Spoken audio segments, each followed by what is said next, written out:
नमस्कार विद्यार्थी मित्रांनो, शिक्षण वेद या यूट्यूब चॅनलवर मी रुपाली गिरी आपले स्वागत करते।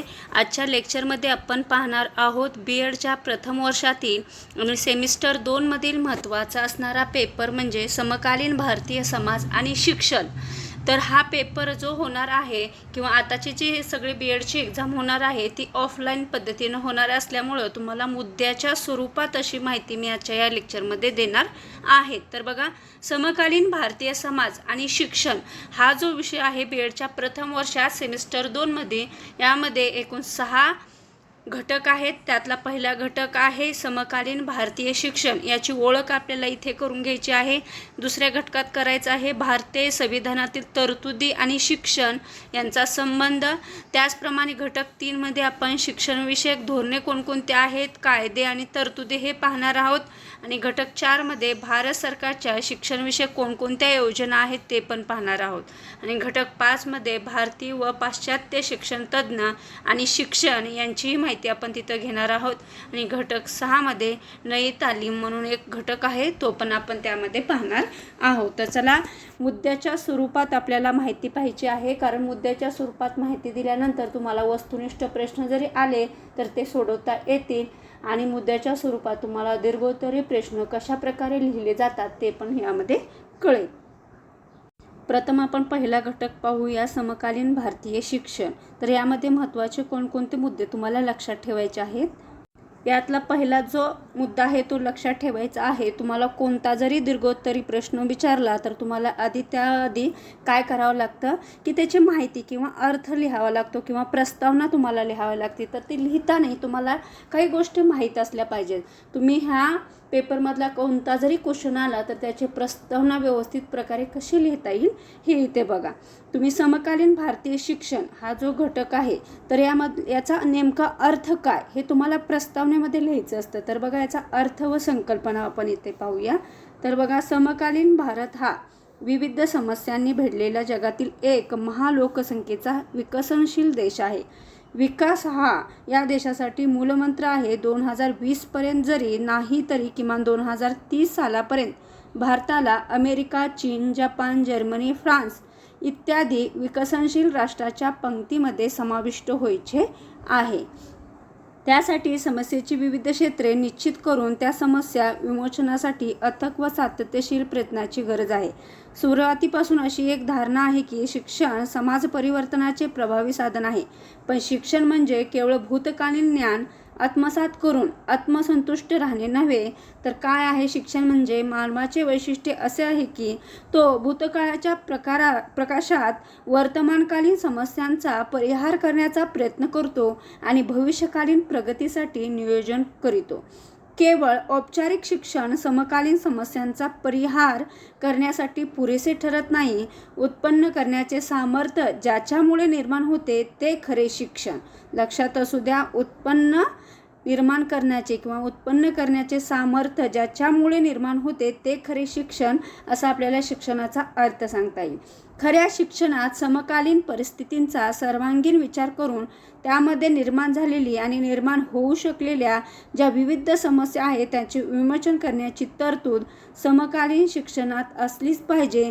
पण त्या जोडीला भविष्यकाळाचे वेध घेण्याचे स्वातंत्र्य व त्यावेळी निर्माण होणाऱ्या समस्या सोडवण्यासाठी प्रयत्नशील राहण्याचे कौशल्यही शिक्षणातून प्राप्त झाले पाहिजे। बघा, पेपरमध्ये जर तुम्हाला प्रश्न विचारला समकालीन भारतीय शिक्षण अर्थ किंवा संकल्पना स्पष्ट करा, तर तुम्हाला हे एवढं लिहायचं आहे। यातले मुद्देसूर स्वरूपात 1, 2, 3 असे नंबर टाकून जर मुद्द्याच्या स्वरूपात तुम्ही व्यवस्थित माहिती दिली तर मार्क चांगल्या प्रकारे पडतील आणि तुम्हाला ते मुद्देही लक्षात राहतील।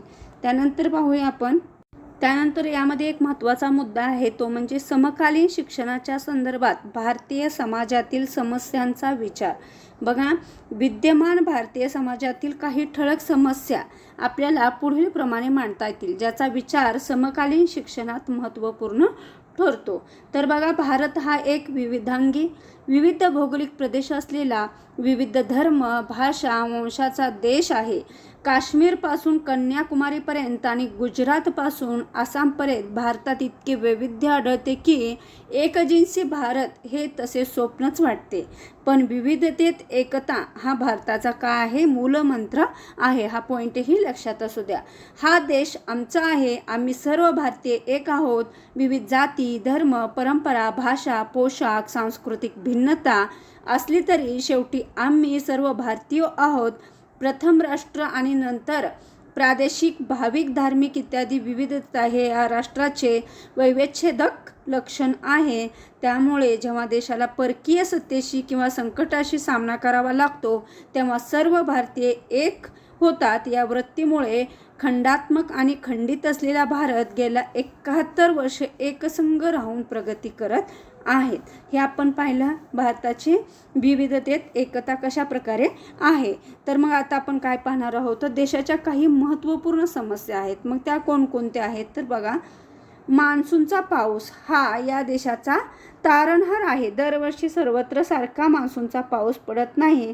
तसेच अधूनमधून एखाद्या वर्षी संपूर्ण देशात अतिशय कमी पाऊस होतो. परिणामी दुष्काळाला तोंड देणे आणि प्रजेचे किमान पोषण करणे ही भारतातील मोठी समस्या आहे.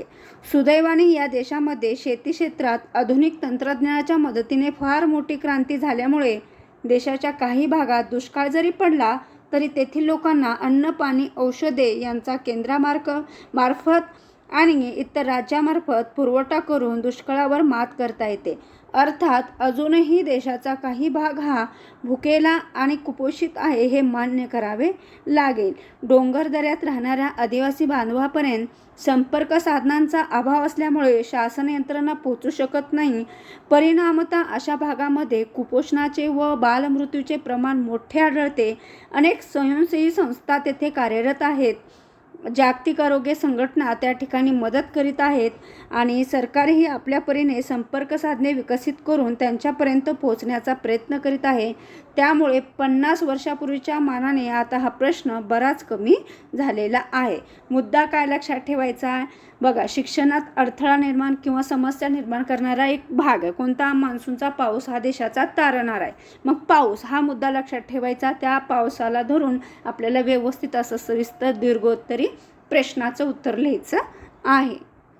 आणि दुसरा जो मुद्दा आहे तो लक्षात ठेवायचा आहे तो म्हणजे काय तर आम्लधर्मीय पावसाचा धोका ही सुद्धा एक समस्या आहे. तर कशा प्रकारे बघा, तुम्हाला माहीत आहे आपल्या देशात वेगाने आधुनिकीकरण होत आहे.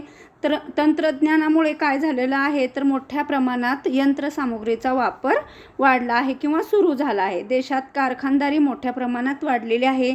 अनेक परदेशी कंपन्या भारतात त्यांची उत्पादने विकण्यासाठी कारखाने काढीत आहेत. अर्थात या कारखानदारीमुळे प्रदूषणाचे प्रमाण प्रचंड वाढले आहे हे अमान्य करता येत नाही. आणि कारखान्याच्या झरोक्यातून बाहेर पडणारा धूर आणि जमिनीवरची वाऱ्याने उडणारी धूळ एकत्र होऊन त्यापासून धुरके होताना दिसतात. त्यामुळे अनेक ठिकाणचे वातावरण हे प्रदूषित बनले असून आम्लधर्मीय पावसाचा धोका काय झालेला आहे, वाढलेला आहे आणि तो जमीन नापीक करतो हे आपल्याला ज्ञात असले पाहिजे.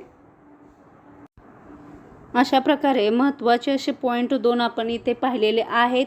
राहिलेला भाग आपण पुढच्या लेक्चरमध्ये कव्हर करून घेऊया. तुम्हाला लेक्चर अशा स्वरूपात पाहिजे की वस्तुनिष्ठ स्वरूपात पाहिजे ते हे तुम्ही मला कमेंटमध्ये सांगायला विसरू नका. आता आपण इथेच थांबूया. धन्यवाद.